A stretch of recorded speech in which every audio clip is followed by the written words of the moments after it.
today that I would share a little excerpt from the book, and I highly recommend go read the whole thing. But Brother Andrew felt so burdened when he learns that there's actually a bunch of believers in communist countries that don't have access to a Bible. And so he sets out in his little VW Beetle for the Yugoslavian border filled with tracts and Bibles. And here's what happened.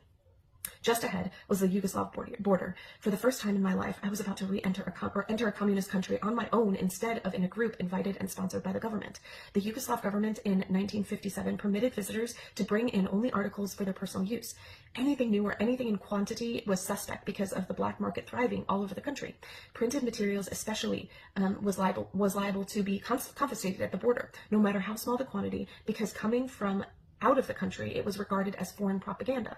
Now here I was, with a car and luggage literally bulging with tracts, Bibles, portions of the Bible. How was I going to get them past the border guard? And so, for the first time of many times, I said the prayer of God's smuggler. Lord, in my luggage, I have scripture that I want to take to your children across this border. When you were on earth, you made blind eyes see. Now I pray, make seeing eyes blind. Do not let the guards see those things you do not want them to see. And so, armed with this prayer, I started the motor and drove up the barrier. The two guards appeared. One of the guards began poking around in my camping gear. In the corners and folds of my sleeping bag and tent were boxes of tracts. Lord, make those seeing eyes blind.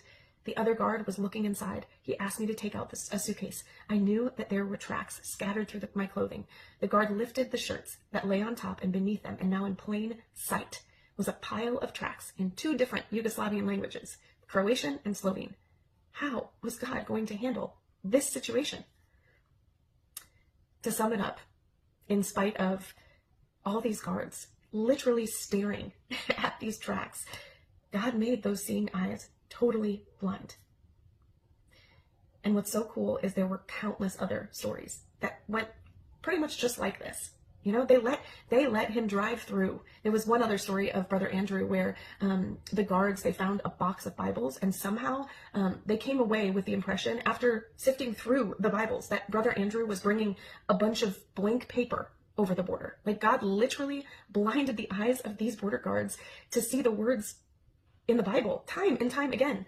So if God could handle these crazy circumstances, he can handle whatever you've got going on today.